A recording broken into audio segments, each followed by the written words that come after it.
July 1945, Camp Swift, Texas. The exam room was small and hot, the kind of heat that settles into your bones and stays there. Outside, the afternoon sun hammered down on the dirt roads and wooden barracks of the prisoner of war camp.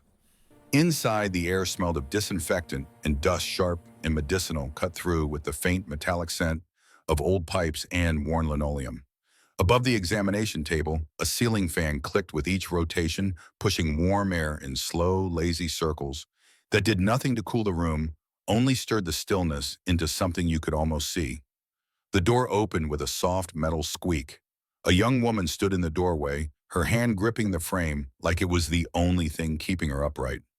She wore a faded German uniform, the gray wool threadbare at the elbows and collar, hanging loose on her frame in a way that suggested it had once fit her properly back when her body filled it out. Her name was Keith Schmidt. 24 years old, though the way she moved, you would have guessed she was twice that. Each step looked like a negotiation with gravity itself, a careful measurement of strength against distance. Lieutenant Sarah Chun, a nurse with the Women's Army Corps, stood beside her, one hand hovering near Keith's elbow, ready to catch her if she fell. The nurse's face was calm, but her eyes were watchful, the kind of watchfulness that comes from seeing too many people collapse when you least expect it. This way, the nurse said, gently guiding her toward the examination table. The table stood about 12 feet away. On a normal day for a healthy person, those 12 feet would take 3, maybe 4 seconds to cross. Nothing, a few easy steps. But Keith Schmidt was not healthy, and this was not a normal day. Captain David Morrison watched from beside the table. He was 42 years old, a doctor from Philadelphia who had seen his share of war. North Africa, Italy. Men torn apart by shrapnel, lungs filled with infection, bodies thinned by poor rations and constant marching. He had treated wounds that would make most civilians faint. He thought he knew what starvation looked like. He thought he understood the limits of human endurance. He was about to learn he was wrong. "Please walk to the table," Morrison said, through the interpreter, a young corporal who stood off to the side, his notebook ready. Keith pushed herself forward. One step. Her legs shook, the tremor visible even through the loose fabric of her uniform trousers. Second step. Her hand shot out to grab the wall fingers splaying against the painted wood for balance. She breathed hard, her chest rising and falling, as if she had just climbed a steep hill, not crossed 2 feet of floor. Morrison felt something tighten in his chest. This was not the weakness of injury. This was not the fatigue of a long journey. This was something else, something deeper and more fundamental. The woman in front of him was 24 years old. She should have been strong, quick on her feet, full of the kind of resilience that youth brings. Instead, each step looked like a battle she was barely winning. It took her almost a full minute to cover those 12 feet. When she finally reached the table, she leaned against it, her knuckles white from gripping the edge. Morrison exchanged a glance with the nurse. Neither of them said anything, but the look passed between them said enough. This was worse than the preliminary reports had suggested. Much worse. He began with the basics. Numbers, hard data, the things you could measure and write down and use to build a picture of what was happening inside a human body. The nurse called out the measurements as she took them, her voice steady and professional. Height, 5'6". Morrison nodded, making a note. Weight. There was a pause. The nurse looked at the scale, then back at Keith, then at the scale again, as if she could not quite believe what she was seeing. 87 pounds. Morrison's pen stopped moving. He looked up sharply. 87 pounds? At 5'6", he did a quick calculation in his head, the kind of math that every doctor learns early and never forgets. A healthy woman of that height should weigh somewhere between 130 and 140 pounds. Keith Schmidt weighed 87. Her body mass index, the standard measurement of whether someone's weight is appropriate for their height, was around 14. Normal would be close to 20 or 21. She was not just thin, she was in danger. Real immediate life-threatening danger. Blood pressure low, pulse fast but weak like a bird's heart fluttering under thin skin. Temperature slightly elevated, her body fighting something it did not have the resources to win against. Up close, Morrison could see the details the preliminary examination had missed. Her cheeks were hollow, the bones of her face sharp and pronounced. Her eyes looked too large for her head, sunken into dark circles that spoke of sleepless nights and constant hunger. Her skin had a grayish tint, the color of someone whose body was eating itself from the inside out. "I need to examine your legs and feet," Morrison said, keeping his voice calm and professional. "Please remove your shoes and socks." Keith stared down at her boots. Her fingers trembled as she bent to untie the laces. The leather was cracked and worn, rubbed shiny at the heels from months of walking. The room fell quiet except for the rhythmic click of the ceiling fan and the slow scrape of lace against eyelet as she worked the knot loose. Then she spoke. Her voice was soft, barely above a whisper, but the words hit Morrison like a physical blow. I cannot close my legs," she said in halting English, not looking up. "They shake.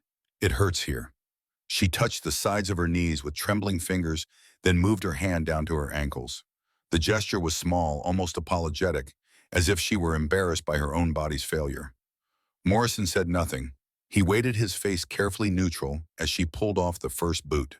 The smell hit them immediately. Old sweat, damp cloth, and something sharper, more sour. The wound scent.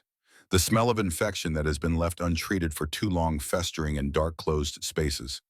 The nurse turned her head slightly, not in disgust, but in the automatic response of someone trying to breathe through their mouth instead of their nose. Keith peeled away the thick sock, the fabric sticking slightly to her skin. Morrison looked down at her leg, and for just a moment his professional composure slipped. Her calf was no more than a stick, wrapped in skin. There was almost no muscle left. The bones of her shin and ankle pushed forward like the edges of tools under a thin cloth, sharp and angular. The skin itself seemed almost translucent, pale, and stretched tight over the underlying structure.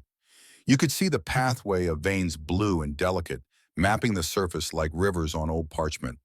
Her foot was worse. Each toe was sharply outlined, the bones clearly visible. The top of her foot was a web of blue veins running just beneath the skin. Several toenails were broken or discolored, yellowed and cracked. Around her ankle and the sides of her foot were open sores, round and angry-looking, some with a yellow edge that spoke of infection, others raw and red, where new skin was trying and failing to grow.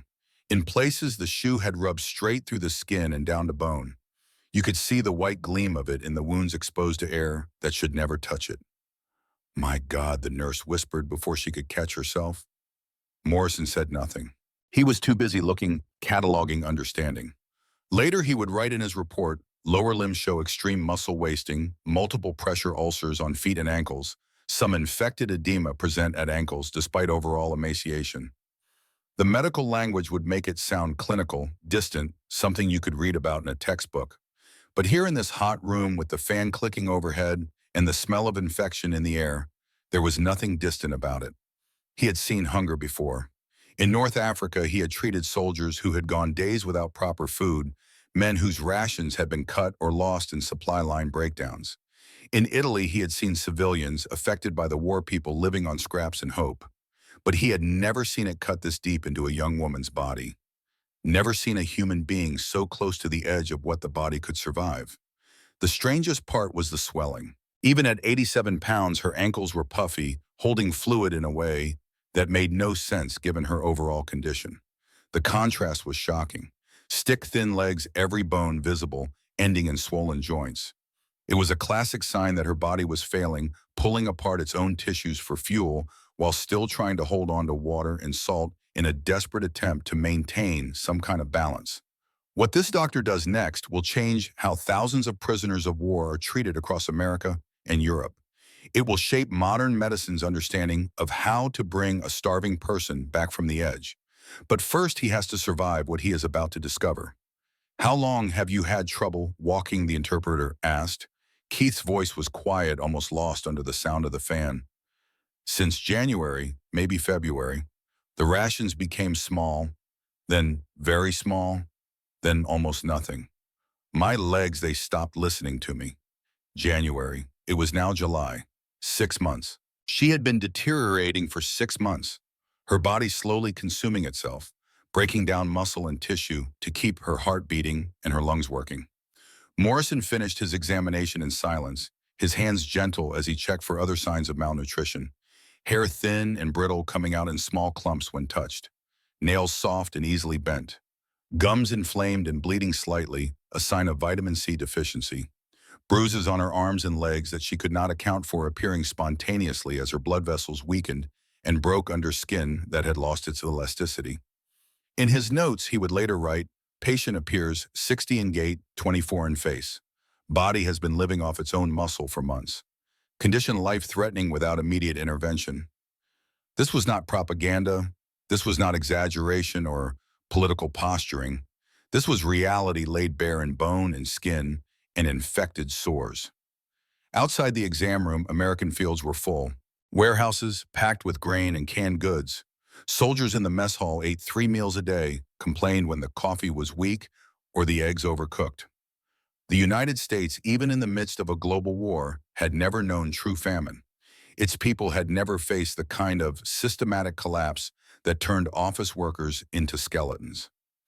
Inside this room, an enemy from the losing side could barely move her legs together without pain.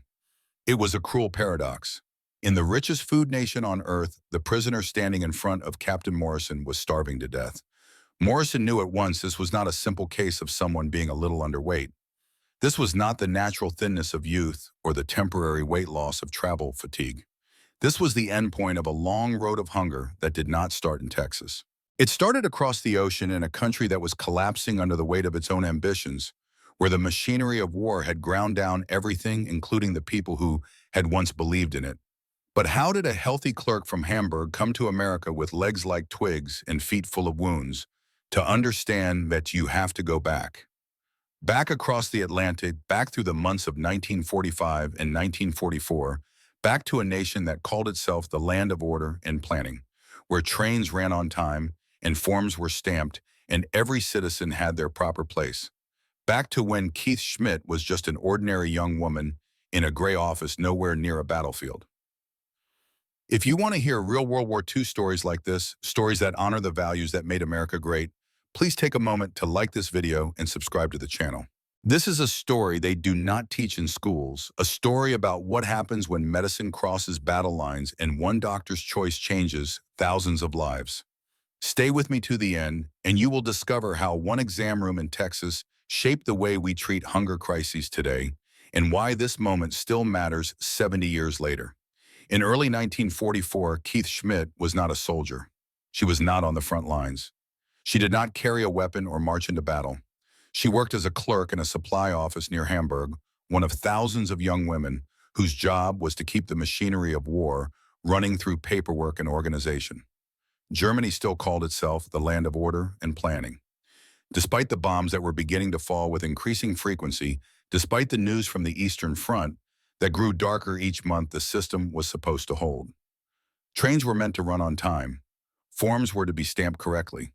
Rations were to be counted and distributed according to the rules. Keith's world was paper. Lists of food fuel uniforms. Train schedules that showed when supplies would arrive and where they would go.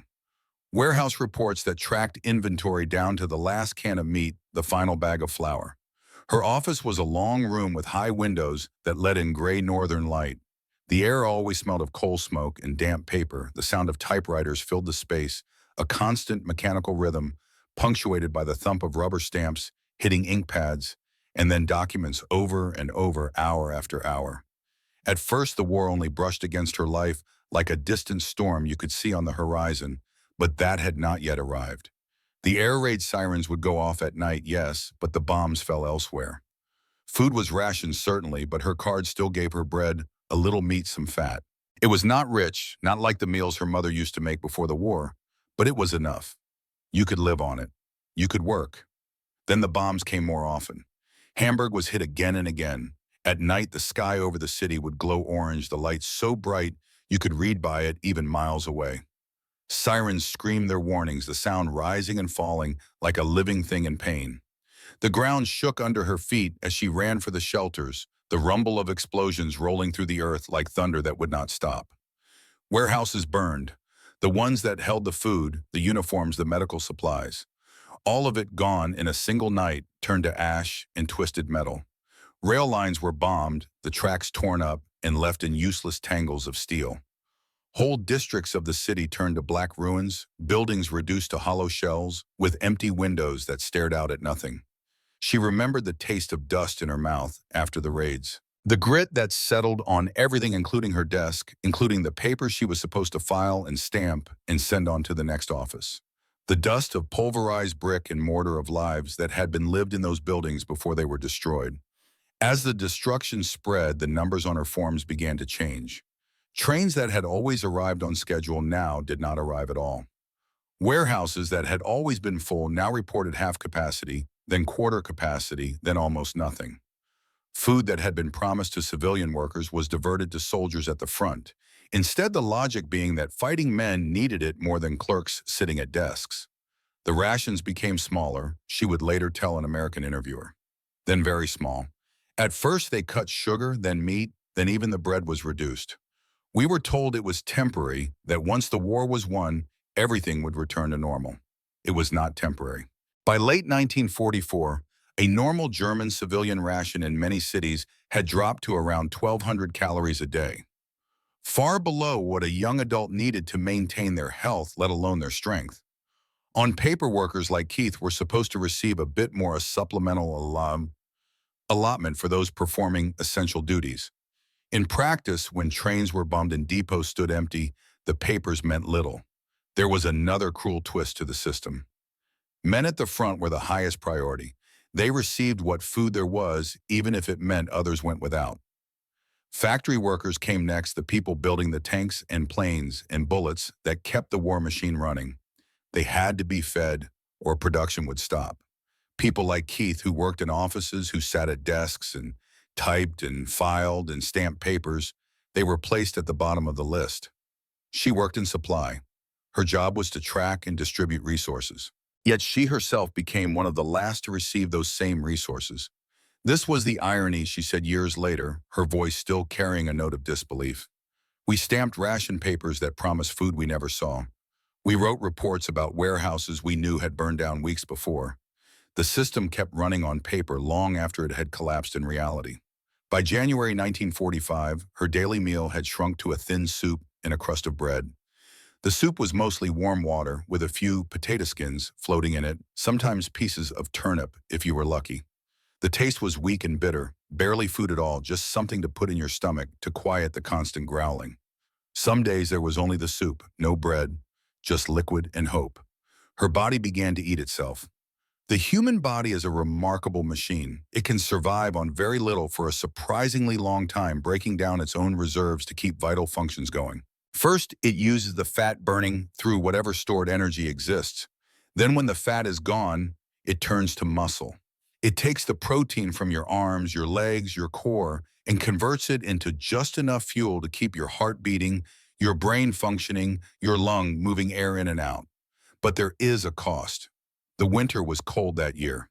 The wind from the river cut through thin walls and even thinner coats. Standing at her desk, Keith felt lightheaded, the room tilting slightly at the edges of her vision. Her fingers shook on the typewriter keys, making mistakes she had never made before. Climbing the stairs to the office, just 2 flights left her breathless and dizzy. She noticed her skirt hanging loose, the waistband slipping even when she tightened her belt. She had to punch new holes in the leather, then more holes, the belt getting longer as she got smaller. By March, many in her office ate 1 real meal a day at most. Some counted themselves lucky to reach even 800 calories. Keith and her friends tried to laugh about it, dark humor being one of the few things that cost nothing. But the laughter came out thin and brittle without real joy behind it. We ate anything we could find, she recalled. Dandelion greens picked from bombed-out lots, nettles boiled until they were soft enough to chew, beet tops that we would normally have thrown away. Once someone managed to get biscuits, but they had been mixed with sawdust to make them go further. We ate them anyway. You could taste the wood, but it filled your stomach. In April, the supply lines broke completely in some areas. Bridges were down, blown up by Allied bombers or destroyed by retreating German forces trying to slow the enemy advance. Rail yards were smashed, the locomotives sitting silent and useless among twisted tracks. Her unit, what was left of it, retreated west from one makeshift post to another. Always walking, always hungry. The roads were clogged with refugees and soldiers, everyone moving in the same direction away from the Soviet forces advancing from the east. Her boots, once tight on her feet, now slipped with each step because she had lost so much flesh. The leather rubbed new paths into her skin. Each day of marching opened the sore's deeper, raw wounds that had no chance to heal before the next day's walk began again. There were days with no food at all, she said. We walked and tried not to think about it. Some people just sat down by the side of the road and did not get up again. You would see them there, and you knew you should stop, should help, but you could barely walk yourself. So you kept going. By the time British forces captured her group in May 1945, Keith Schmidt, at 5'6", weighed around 90 pounds. Her cheeks were hollow. Her legs barely supported her weight. Her feet were a mass of torn skin and infection. The British gave her basic rations, maybe 1,600 calories a day. Enough to stop the free fall, to keep her from dying immediately, but not enough to rebuild what was gone. She was moved through temporary camps, processed, documented, then handed over to American control for transport to the United States. The Atlantic crossing took about 2 weeks. The sea was rough, the transport ship rolling and pitching in ways that made even seasoned sailors feel queasy. The ship smelled of fuel oil and metal, and too many bodies packed into tight spaces below deck. Keith was seasick for days, her stomach rebelling against the motion, against the food she tried to eat. Much of what she managed to swallow came back up. She likely lost more weight during that voyage, her already depleted body struggling with conditions it was not equipped to handle. When the ship finally reached New York, she could barely stand through the processing. Other women from her group, less weak than she was, helped her walk, supported her weight when her legs threatened to give out. The 4-day train ride to Texas was a blur. Rattling wheels on steel tracks, cold smoke from the locomotive drifting back through the passenger cars. Short, careful steps to the latrine, always holding on to someone's arm, always afraid she would fall. The landscape rolling past the windows, endless and foreign. Fields so vast they made her dizzy.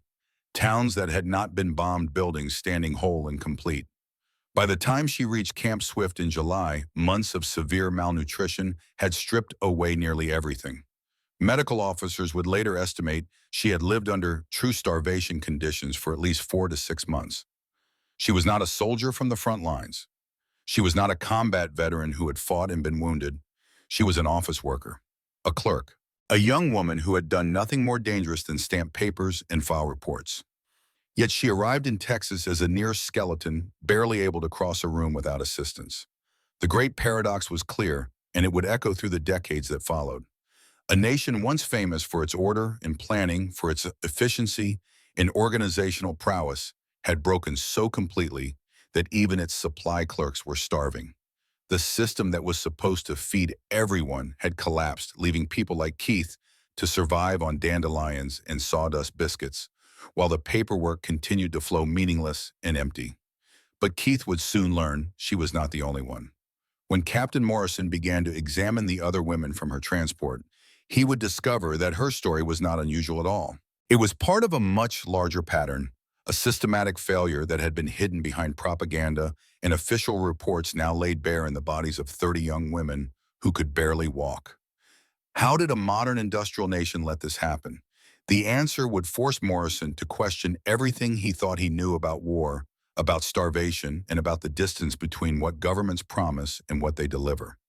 And what he discovered in that Texas exam room would change medicine forever. Keith's case stayed with Captain Morrison long after she left the exam room.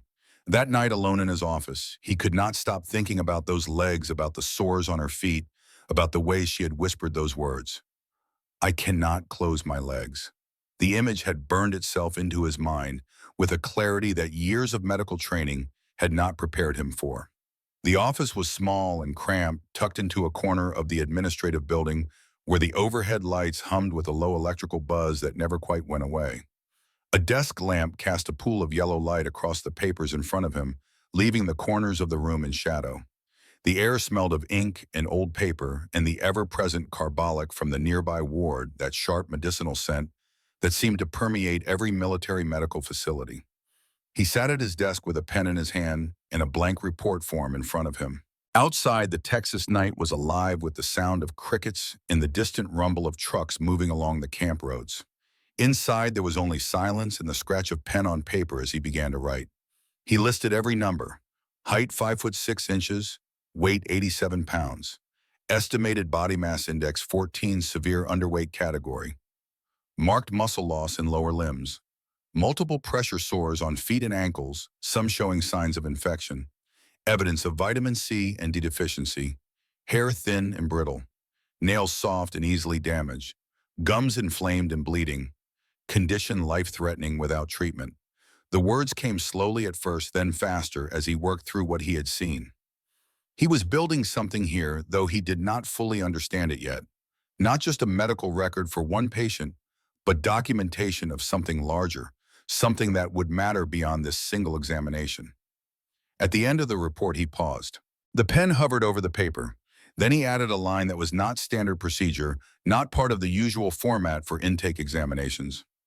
Recommend full examination of all female prisoners in this transport. Suspect prolonged severe malnutrition may be common across group.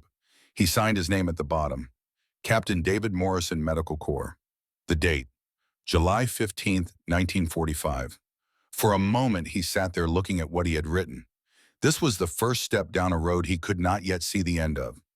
Recommending a full examination of all 30 women meant more than just extra work. It meant acknowledging that what he had seen in Keith Schmidt might not be an isolated case. It meant the possibility that the entire transport was in crisis, that the problem was not individual but systematic. It meant someone would have to decide what to do about it. The next morning, he took the report to Major Thomas Henderson, the camp's chief medical officer. Henderson's office was larger than Morrison's, with windows that looked out over the parade ground where prisoners lined up for morning count. The major was a career military man, 53 years old, with iron gray hair and the kind of face that had seen enough of war to know when something was about to become complicated. He read Morrison's report slowly, his eyes moving down the page line by line, his lips pressing tighter together with each paragraph. When he finished, he looked up. "This is worse than we expected," Henderson said, his voice flat and controlled. Morrison said nothing. He waited. "We knew Germany was short of food," Henderson continued. "The intelligence reports have been coming in for months. Bombed supply lines destroyed warehouses, transportation networks in ruins. But this," he tapped the report with one finger, "this is not just short of food. This is systematic starvation, or a complete collapse of their supply system," Morrison replied quietly. "Either way, if she is typical of the transport, we have a problem that our normal intake routine will not catch." Henderson set the report down on his desk and leaned back in his chair. The leather creaked softly. Outside, someone shouted commands to a formation of prisoners, the words muffled by distance and glass. The major made his decision quickly, the way career officers learn to do. "Examine the rest," he said. "All 30 women. I want full documentation. Height, weight, medical history, if they can provide it, visible symptoms, everything. We need facts, not guesses. If this is as widespread as you suspect, we need to know now." Morrison nodded. This was what he had expected, what he had hoped for. The machinery was starting to move. "How long will you need?" Henderson asked. 3 days, Morrison said. "Maybe 4 if we find complications." "You have 3, Henderson replied. "And Morrison, one more thing. Document everything, photographs if the patients consent. Detailed notes. If this turns into something larger, we will need evidence that can stand up to scrutiny." "From Washington?" Morrison asked. "From anywhere," Henderson said. "Morrison's photos will one day appear in medical schools worldwide, teaching future doctors how to recognize severe malnutrition, how to document starvation, how to understand what happens when the human body runs out of options.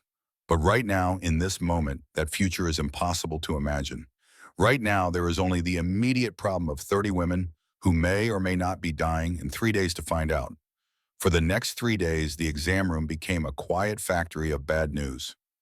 One by one, the women from Keith's transport stepped inside. Always the same routine. The nurse at the door guiding them in. The interpreter standing off to the side, ready to translate. Morrison at the examination table with his clipboard and his careful professional manner that gave away nothing of what he was thinking. The air was always the same. The sting of disinfectant, the faint smell of old wool uniforms worn too long without washing. Sometimes the sour odor of unwashed skin and wounds that had been neglected for months. The ceiling fan clicking overhead, turning in its endless circle, pushing warm air around the room without actually cooling anything. Morrison and Lieutenant Chun moved through the same steps with each woman. Height first measured against the mark on the wall, then weight, the number called out and recorded.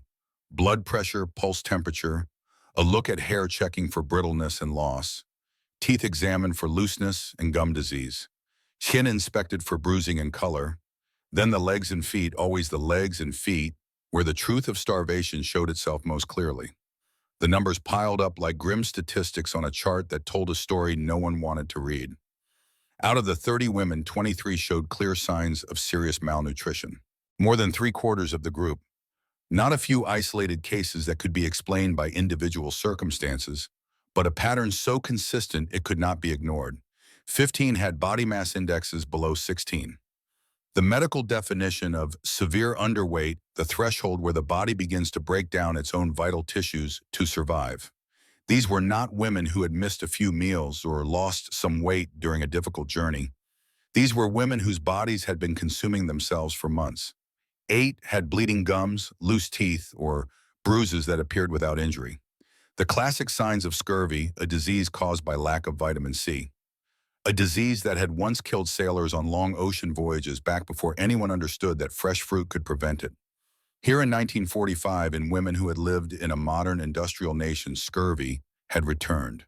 6 had swelling in their legs or ankles, despite being skeletal everywhere else. The paradox of starvation edema, where the body holds on to fluid even as it wastes away, a sign that the kidneys and circulatory system are beginning to fail. Each woman had a story, fragments of experience that added detail to the larger picture. A woman from Berlin, 31 years old, who had worked in a radio station. She whispered to Morrison through the interpreter, her voice shaking slightly. "I used to weigh 65 kilos. Now I am 42. I stopped looking in mirrors months ago. I did not want to see what I was becoming." Another woman, 27, a telegraph operator. "We were told to be proud to endure for the fatherland, but you cannot endure when there is nothing to eat. Pride does not fill your stomach." A teacher from Munich, 35, who had been conscripted into administrative work. "They sent the food to the soldiers first," she said, "then the factory workers. Then if there was anything left, maybe the rest of us." By March, there was never anything left. Their stories matched Keith's with an eerie consistency. Rations that had been adequate in early 1944, then cut again and again. 1,200 calories becoming 800, becoming soup, only becoming nothing. Trains that stopped running, warehouses that burned, supply chains that collapsed under the weight of Allied bombing and German desperation. Office workers and radio operators and teachers, women who had never been near the front lines, who had done nothing more dangerous than type reports and file papers, all of them reduced to near skeletons by a system that could no longer feed its own people. Morrison's notes became a pattern rather than a list of separate cases. He wrote findings consistent across majority of group. Evidence of 4 to 6 months of inadequate caloric intake and multiple vitamin deficiencies. Condition not due to individual neglect or weakness, but to wider systemic breakdown of food distribution. Physical deterioration, progressive and severe. Immediate intervention required to prevent further deaths. He took photographs, too, with the women's permission. Black and white images that would later appear in medical journals and textbooks. Legs like sticks, every bone visible through translucent skin. Shoulders like coat hangers, the joints protruding sharply. Swollen ankles above worn boots. Hands with fingers that looked like they belonged to much older women, the knuckles enlarged and the skin hanging loose. The click of the camera shutter sounded harsh in the quiet room, a mechanical sound that seemed out of place in a space meant for healing. Each photo was a document, evidence of what happens when nations collapse and priorities shift, and the people at the bottom of the list are left to survive on nothing. Years later, those black and white photographs would travel the world. Medical students would study them. Relief organizations would use them as training materials. Historians would point to them as evidence the true cost of the war's final months. But in that moment, in that hot Texas exam room in July 1945, they were just pictures of suffering that someone needed to do something about. When he had finished all 30 examinations, Morrison assembled a second report, this one much thicker than the first. It contained tables of heights and weights carefully organized by severity, summaries of symptoms broken down by category, a statistical analysis showing the distribution of malnutrition across the group. in a clear, unambiguous conclusion written in the careful language of medical documentation, but carrying the weight of moral urgency. These prisoners are not simply enemy personnel to be processed and housed according to standard protocols. Many are medical emergencies requiring immediate specialized care. Current camp procedures are inadequate to address the scale and severity of malnutrition present in this transport. Recommend establishment of dedicated medical ward with enhanced nutritional support and close monitoring. Further recommend immediate screening protocols for all future prisoner transports to identify similar cases before condition becomes critical. He signed it, dated it, and took it back to Major Henderson. But before Morrison can present his findings, we need to understand something important. Not everyone in Camp Swift believed enemy prisoners deserved special treatment. The war in the Pacific was still raging. American soldiers were dying on islands with names most people could not pronounce. In the barracks and mess halls, men who had lost friends at Normandy or in the hedgerows of France were watching German prisoners arrive by the trainload, watching them receive food and shelter and medical care. Some of those men were angry. They did not understand why the enemy should be saved when their own brothers had died. Sergeant William Harris stood outside the medical building, smoking a cigarette in the Texas heat. He was 28 years old from Ohio, a farm boy who had joined up in '42 after his younger brother enlisted. His brother had died at Anzio, killed by German artillery that had torn him apart so completely they could not find enough of him to send home in a coffin. They had sent a flag instead, folded into a triangle, and presented to his mother with the thanks of a grateful nation. Harris watched as another prisoner was led into the medical building. A German woman, thin and slow-moving, supported by an American nurse. He took a long drag on his cigarette and exhaled smoke into the still air. "My brother froze to death on a battlefield in Italy," he said to the corporal standing next to him. No medical care, no warm building, no American nurse holding his arm. "He died in the mud with his guts hanging out, and now we are supposed to feel sorry for them." The corporal said nothing. What was there to say? It was a question without a good answer, a wound that would not heal just because the war in Europe was over. This was the resistance that Morrison would soon face. Not official policy, but the raw anger of men who had lost too much to feel generous toward the enemy. When word spread about what Morrison was planning about the special ward and the extra rations and the dedicated care for German prisoners, some of those men would push back. Some would question whether American resources should be spent saving people who had fought against them. It was a conflict as old as war itself.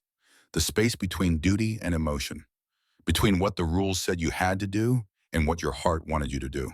Morrison would have to navigate that space carefully because medicine does not work if half the staff believes the patients do not deserve to be saved. Major Henderson called a meeting of the camp's medical staff for the following morning. The conference room was on the second floor of the administrative building, a large space with windows that looked out over the compound. Rows of folding chairs faced a table at the front, where Henderson sat with Morrison's thick report in front of him. The room filled slowly. Doctors, nurses, and corpsmen, about 20 people in total, filing in and taking seats. The air was warm despite the early hour, and someone had propped open the windows to let in whatever breeze might exist. The sound of trucks on the road outside filtered in, along with the distant shouting of drill instructors and the rhythmic sound of boots on packed dirt. Henderson waited until everyone was seated, then stood. He held up Morrison's report, the pages held together with a metal clip. "This is not an isolated case," he said without preamble. His voice was firm, carrying the authority of someone who had made a decision and was now implementing it. Out of one transport of 30 female prisoners, more than 2/3 show signs of serious malnutrition. Nearly half are in the severely underweight range with body mass indexes that put them at immediate medical risk. He paused, letting that sink in. "This is not propaganda," he continued. "This is not German exaggeration or political posturing. This is reality documented with measurements, in photographs, in medical examinations that leave no room for doubt. And it is now our responsibility." He laid out the new rules, speaking clearly so there would be no confusion. All incoming prisoners of war will receive a full medical examination that specifically looks for signs of malnutrition. Anyone with a body mass index under 17 will receive supplemental rations and medical oversight. Anyone showing signs of vitamin deficiency will receive appropriate supplements. Vitamin C, vitamin D, B-complex, vitamins iron. whatever is medically indicated. He looked around the room, making eye contact with various staff members. Infected wounds will be treated immediately before prisoners are assigned to regular barracks. We will also create a special ward for those who need intensive nutritional support. 20 beds, additional nursing staff, direct access to the pharmacy for medications. Captain Morrison will organize and run this ward. There was a moment of silence. Then one of the doctors, a lieutenant whose name was Parker, raised his hand. "Sir, are we equipped for this level of care for enemy prisoners? Our resources are limited as it is." Henderson looked at him steadily. "We will have to be equipped," he replied. "The Geneva Convention requires that we provide adequate medical treatment to prisoners of war. That is not optional. It is not something we do when it is convenient or when we have extra resources. It is an obligation that comes with taking prisoners in the first place." He paused and his voice took on a different tone, something harder and more personal. "More than that, it is simply the right thing to do. These women are starving. Some of them will die if we do not intervene. I did not become a doctor to watch people die from something as preventable as malnutrition, regardless of what uniform they wore or what side of the war they fought on." The contrast was sharp, and everyone in the room understood it. German officers had filed papers and stamped forms while their own clerks starved. They had maintained the appearance of order even as the system collapsed around them. They had prioritized soldiers and weapons and the continuation of the war over the basic survival of their own people. Now, American officers were writing new rules to protect those same former enemies. They were diverting resources, assigning staff, creating specialized care for people who had until very recently been shooting at American soldiers. It was a choice that said something fundamental about what America claimed to stand for, about the difference between might and right, between winning a war and maintaining your humanity in the process. Lieutenant Parker nodded slowly and sat back down.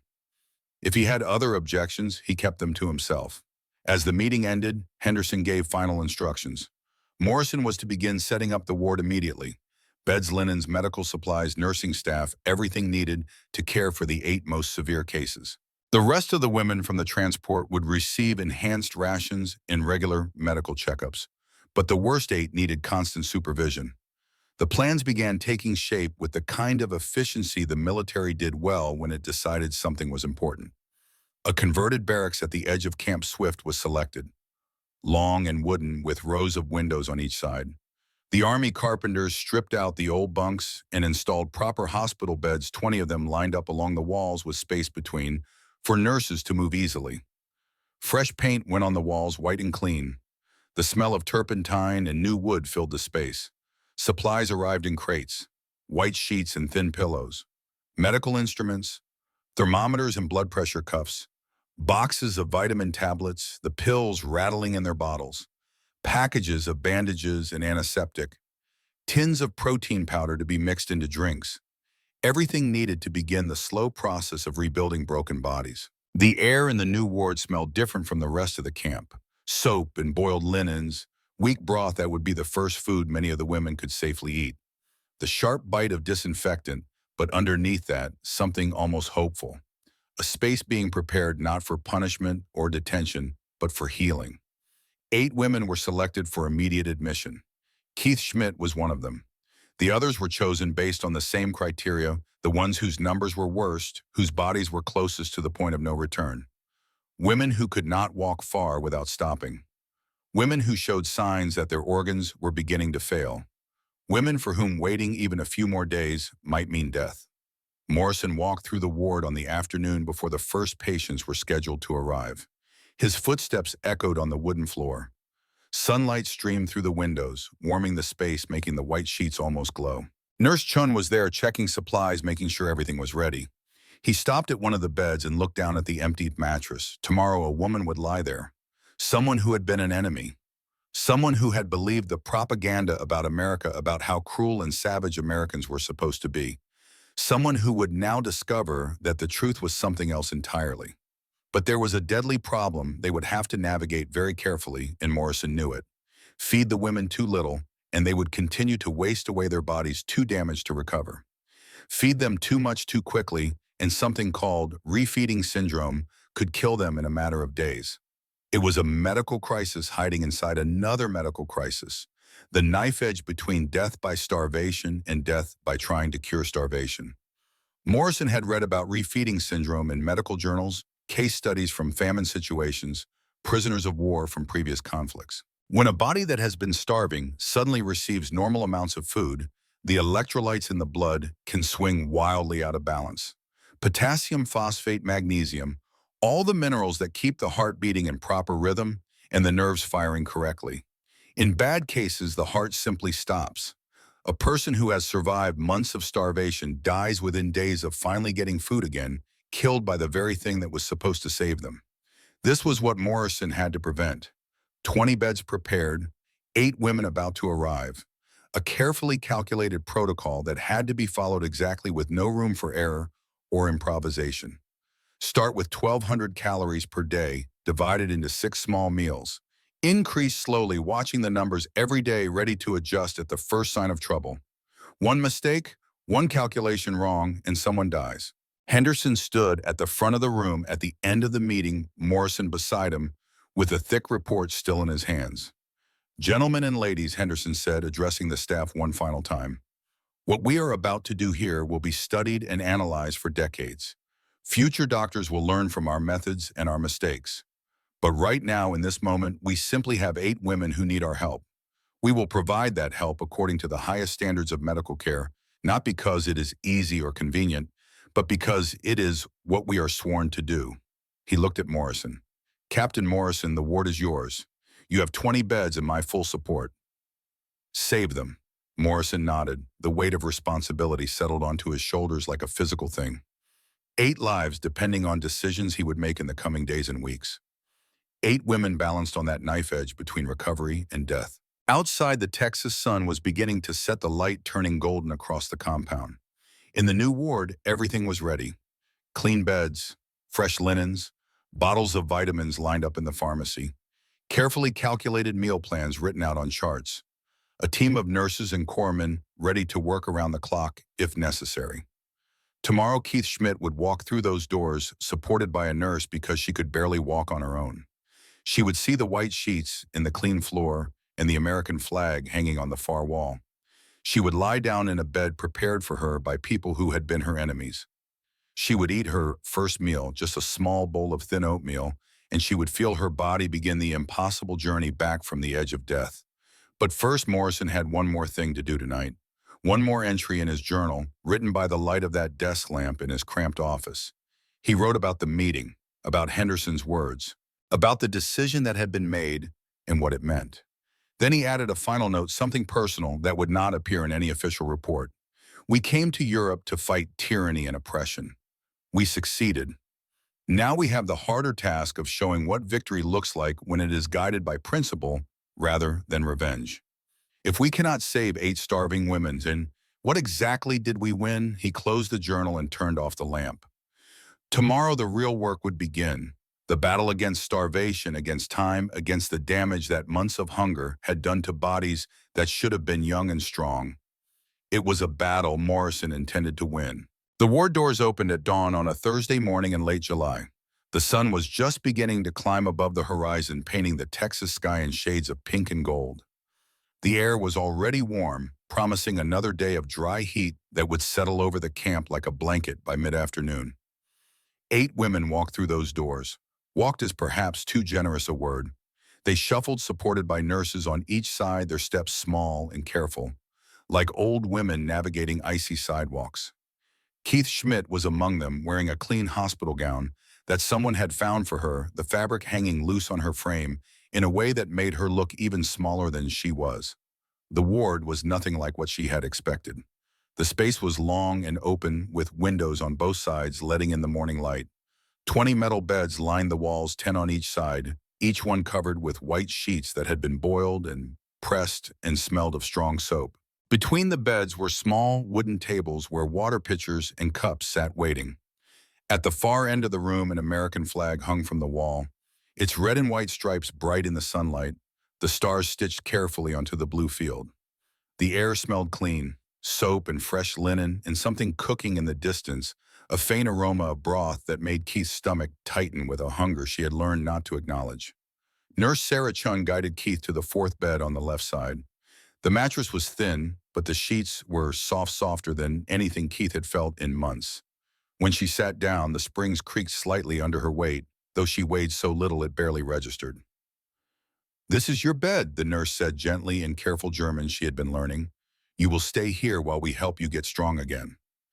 Keith looked around at the other women being settled into their own beds. She recognized some of them from the transport from the long train ride across America when they had all been too tired and sick to talk much. There was Maria, a radio operator from Frankfurt, her face so gaunt, her eyes looked enormous. Anna from Hamburg, who had worked in the same district as Keith, though they had never met before the war's end. Greta, a telegraph operator from Leipzig, older than the rest at 32, her hair already showing streaks of gray that made her look 50. Each one a story, each one a body that had been pushed past what should have been survivable. Captain Morrison entered the ward at 7 o'clock exactly on time, carrying a clipboard thick with papers. He wore his uniform crisply pressed despite the heat, his captain's bars catching the light. Behind him came two more nurses and a corpsman, all of them moving with the quiet efficiency of people who knew their jobs and took them seriously. Morrison stopped in the center of the ward and looked at the 8 women in their beds. For a moment, no one spoke. The silence was broken only by the sound of the ceiling fans that had been installed overnight, their blades turning slowly, pushing the warm air around in gentle circles. He cleared his throat. "Good morning," he said in English, waiting for the interpreter to translate. "My name is Captain Morrison. I am a doctor, and this is your medical team. We are here to help you recover from the malnutrition you have experienced." He paused, choosing his words carefully. "I will not lie to you. The road ahead is difficult. Your bodies have been damaged by months of inadequate food. Recovery will take time, and it will not always be comfortable. But I give you my word as a physician that we will do everything in our power to bring you back to health."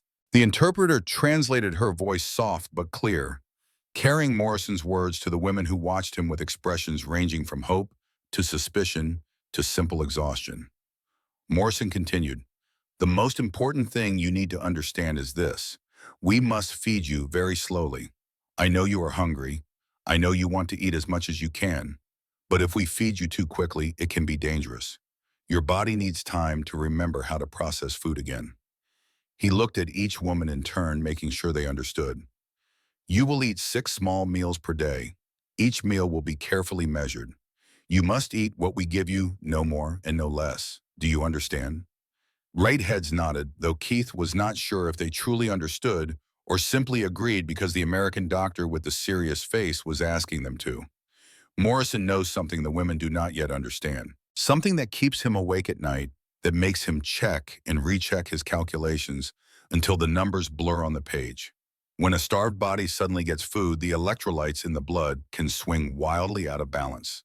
Potassium, phosphate, magnesium.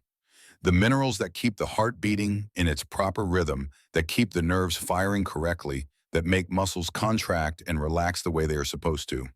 In medical literature, this is called refeeding syndrome. In plain language, it means that feeding a starving person can kill them if you do it wrong. The heart can develop an irregular rhythm, beating too fast or too slow or simply stopping altogether. Breathing can become difficult as the muscles of the diaphragm weaken. Confusion sets in as the brain struggles with changing chemistry. Morrison has read every case study he could find. He has consulted with colleagues by telegram, reaching out to doctors who treated prisoners from the Philippines from Japanese camps where American soldiers had been held under conditions of extreme deprivation. The consensus is clear. Start slowly, 1,200 calories per day, no more. Increase gradually over weeks, not days. Monitor constantly. Watch for any signs of trouble. He has one chance to get this right. One chance to save these 8 women without accidentally killing them in the process. The first meal arrived at 8 o'clock. The nurses brought trays, one for each woman, carrying them carefully as if the bowls contained something precious. Which in a way they did.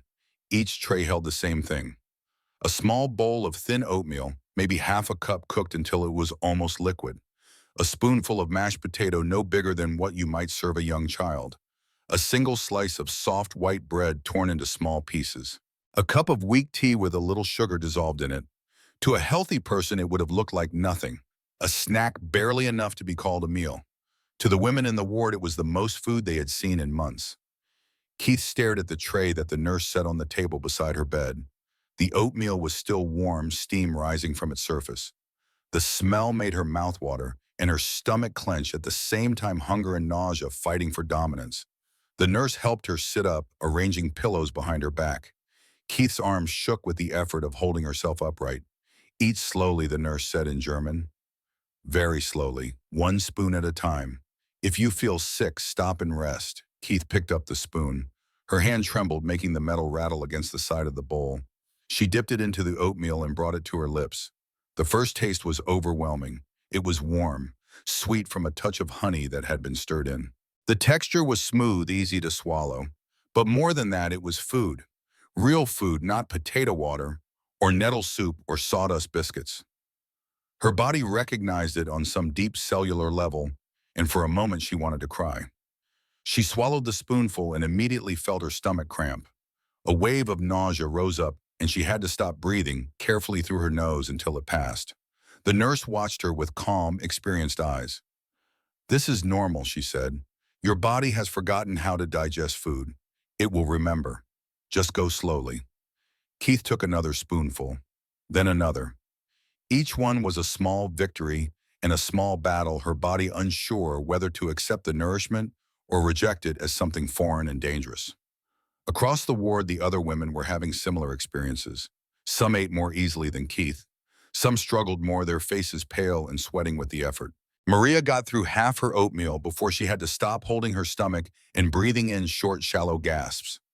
Anna finished her entire meal, but immediately looked like she might be sick, her hand pressed to her mouth. Morrison moved from bed to bed, checking on each woman, asking questions through the interpreter.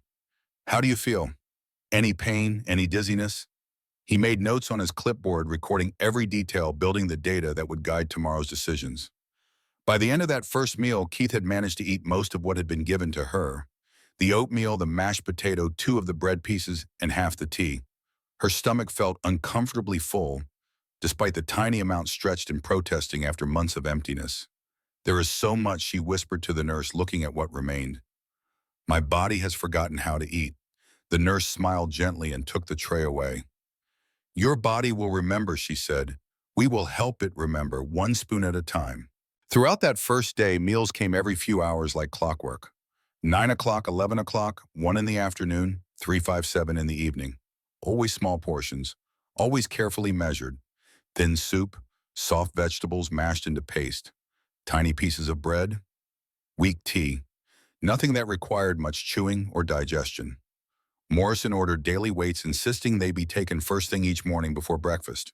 The numbers would be his guide, the map that showed whether they were moving in the right direction or heading toward disaster. That first week, the numbers barely moved at all. Keith stepped on the scale on the second morning and watched as the nurse adjusted the counterweight. 87.5 pounds. Half a pound gain, so little as to be almost meaningless within the margin of error for how much water a person might retain from one day to the next. The third day, 88 pounds, 1 pound total. The fourth day, 87 again. Weight loss, probably just water leaving her system as the worst of the swelling in her ankles began to ease. Morrison reviewed the numbers each morning with a frown of concentration, making small adjustments to the meal plans, adding a bit more here, pulling back slightly, there, walking the knife edge between too little and too much. Do not be discouraged, he told the women during his morning rounds on the 5th day. Your bodies are learning again. This takes time. We are not trying to make you gain weight quickly. We are trying to make you gain it safely. Keith lay in her bed and tried to believe him. The constant chill that had settled into her bones over the winter was beginning to ease just slightly. The fog in her head was starting to clear, thoughts coming more easily, memories returning with sharper edges. But she also felt guilty. While Keith slowly eats her first real meals in months, while American nurses bring her food and American doctors check her pulse and American medicine begins to rebuild what starvation destroyed, there is a letter being written in Hamburg.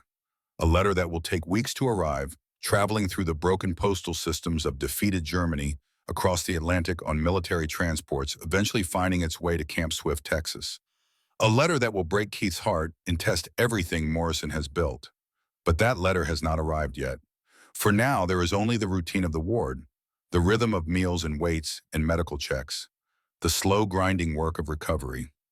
Week 2 brought small changes. Morrison increased the calorie count to 1,500 per day.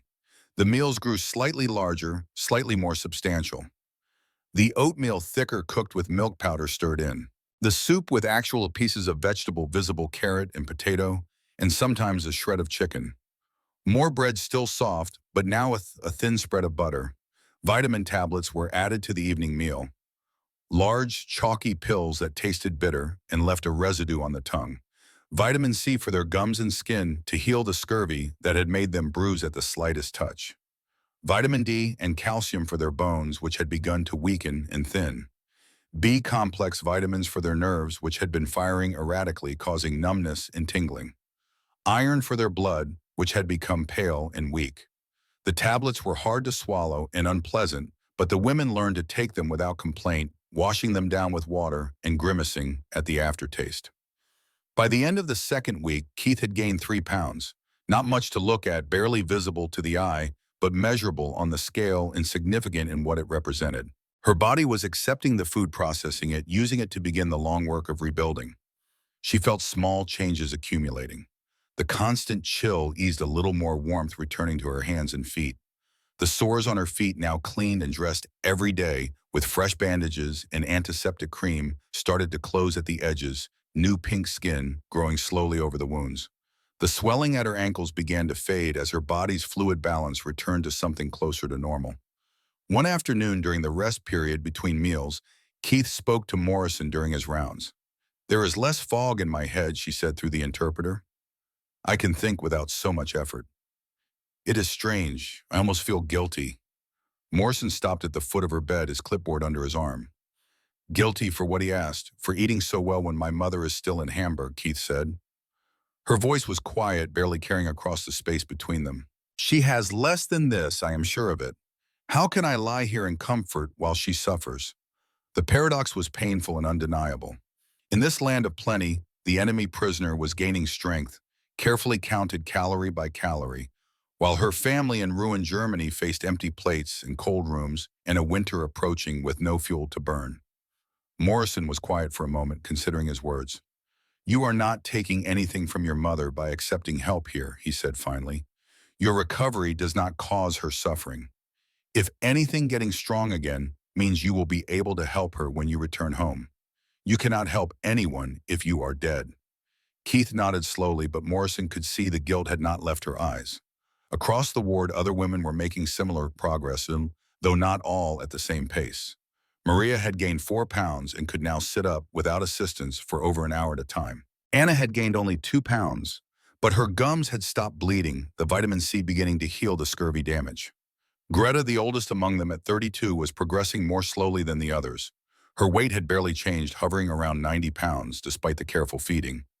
Morrison noted this with concern, watching her more closely during his rounds, asking more questions, looking for signs of complications. Week 3 brought further increases in the meal plans. 1,800 calories per day, now the number creeping upward like a climber ascending a steep slope. More protein appeared on the trays, beans cooked soft, small portions of actual meat, chicken or beef cut into tiny pieces and served in broth. Sometimes powdered milk stirred into drinks, adding calories and calcium without adding bulk that might overwhelm recovering stomachs. The sound in the ward began to change. Spoons on bowls grew louder as women ate with more appetite. Some began asking for seconds, which the nurses recorded carefully in their notes. That was a good sign, Morrison told them. Hunger returning meant the body was waking up, demanding fuel, beginning to believe that food would continue to arrive, and it was safe to ask for more. Physical therapy started in small, careful steps. At first, it meant only sitting up longer, staying upright for 10 minutes, then 15, then half an hour. Then standing next to the bed with someone holding an elbow, just standing there bearing weight on legs that had forgotten what that felt like. The floor felt hard under still tender feet, but the pain was less than it had been before. The first walks were just across the ward and back. 10 steps out, 10 steps return. Keith made that journey on the 18th day, her hand gripping the nurse's arm so tightly her knuckles went white. Her legs shook with every step, muscles firing erratically after months of disuse. But she made it, there and back. 20 steps total. She sat down on her bed afterward, breathing hard as if she had run a mile. But there was something new in her face, a hint of satisfaction, of accomplishment. Morrison took new photographs with the women's consent documenting the changes. The same legs as before, but fractionally fuller. The sores smaller, the skin less tight over bone. These images would join the earlier ones in his files, showing the progression from near death to cautious recovery. He wrote in his notes, patient gaining approximately 2 pounds per week, muscle mass returning slowly, wounds healing, no signs of refeeding syndrome, emotional state improved. By week 4, Keith was up 8 pounds from her lowest weight, now 95 pounds total. Her face had softened slightly, the extreme hollowness easing just a bit. Her hair had stopped coming out in clumps on the pillow, the follicles finally getting enough nutrition to hold on. She could walk the length of the building without stopping, though she still held on to the bed rails for support, still tired easily, still spent most of each day resting. But she was alive, more than alive. She was recovering. It was during the 3rd week on a Tuesday morning, when the Texas sun was already hot by 8 o'clock, that everything changed. Greta had eaten her breakfast without apparent difficulty. Oatmeal with honey and milk powder, a soft-boiled egg bread, with butter, weak tea. She had finished most of it more than usual, and the nurse had noted this as a positive sign. Appetite increasing. Good. By 10 o'clock, Greta was sitting up in bed, talking quietly with Anna Ma in the bed next to hers. They were discussing Hamburg, sharing memories of streets they had both known before the bombs, a conversation that was both comforting and sad. At 11:30, Greta's second meal arrived. Potato soup, thick and rich, with pieces of carrot and onion. More bread, an apple peeled and cut into small pieces. She ate the soup, she drank some water, then she set down her spoon and leaned back against her pillows. "I am tired," she said to the nurse. "I think I will rest." The nurse made a note and moved on to help Maria with her meal. 15 minutes later, Anna called out. Her voice was sharp with alarm. "Something is wrong. Greta is wrong." Morrison was in his office reviewing supply orders when he heard the commotion. He moved quickly, not running but walking fast with the purposeful stride of someone responding to an emergency. When he entered the ward, nurses were already gathering around Greta's bed. He pushed through to see her. Greta's face was pale, a grayish tinge that spoke of poor circulation. Her breathing was rapid and shallow, chest rising and falling too quickly. Her eyes were open but unfocused, staring at something no one else could see. Morrison took her wrist. Her pulse was racing fast and irregular, the rhythm wrong. He pressed his stethoscope to her chest and heard what he had feared. The heart beating too quickly, skipping beats, struggling, refeeding syndrome. Despite all his precautions, despite the careful calculations and the slow increases and the constant monitoring, it had found a way in. "Get an IV started," he ordered. "Saline with potassium and phosphate. We need to correct the electrolytes now." The nurses moved with practiced efficiency, setting up the IV line, finding a vein in Greta's thin arm, connecting the tubing. Morrison adjusted the drip rate himself, calculating dosages in his head, trying to remember every case study he had read, every protocol he had memorized. Greta's breathing grew more labored. Her hands began to tremble, then shake, muscles contracting involuntarily as her nerves fired incorrectly. "Tell my daughter I tried," she whispered in German, her voice so soft Morrison almost missed it. Then her eyes rolled back and her body went rigid. "Seizure," Morrison said, his voice tight but controlled. "Hold her head, make sure she does not hurt herself." Nurses held Greta gently but firmly as her body convulsed, the seizure running its course. It lasted perhaps 30 seconds, though it felt longer. When it stopped, she went limp, unconscious, her breathing weak and irregular. Morrison worked through the night, adjusting medications, monitoring her heart, checking her blood chemistry every hour, watching the numbers that told him whether she was improving or declining. The other women in the ward lay in their beds and watched, silent and afraid. Keith could not look away. She saw Morrison bent over Greta's bed, saw the nurses changing IV bags, saw the look of concentration on the doctor's face that gradually shifted into something harder to read. At 3:47 in the morning, Greta's heart gave a final irregular beat and stopped. Morrison tried to restart it. Chest compressions, the rhythmic pushing on her sternum that was supposed to keep blood flowing to the brain. But her body was too weak, too damaged. After 15 minutes, he stopped and stepped back. "Time of death, 3:52 a.m., he said quietly. The ward fell silent except for the sound of someone crying softly in the darkness. Morrison stood there for a long moment looking down at Greta's body. A telegraph operator from Leipzig, 32 years old, a mother whose daughter would never hear what she tried to say at the end. Then he turned and walked to his office and sat at his desk with his head in his hands. One woman dies. The first death in the ward. The one case that slipped through despite everything Morrison tried, despite all the knowledge and preparation and careful protocols. And now, watching from her bed, Keith Schmidt refuses her breakfast tray the next morning. She turns her face to the wall and whispers, "How can I eat when she could not?" Morrison has 24 hours to save Keith before guilt and grief do what starvation could not quite finish. Before he loses another patient to forces that cannot be measured on a scale or corrected with an IV. The knife edge just got sharper, and the fall on either side just got deeper.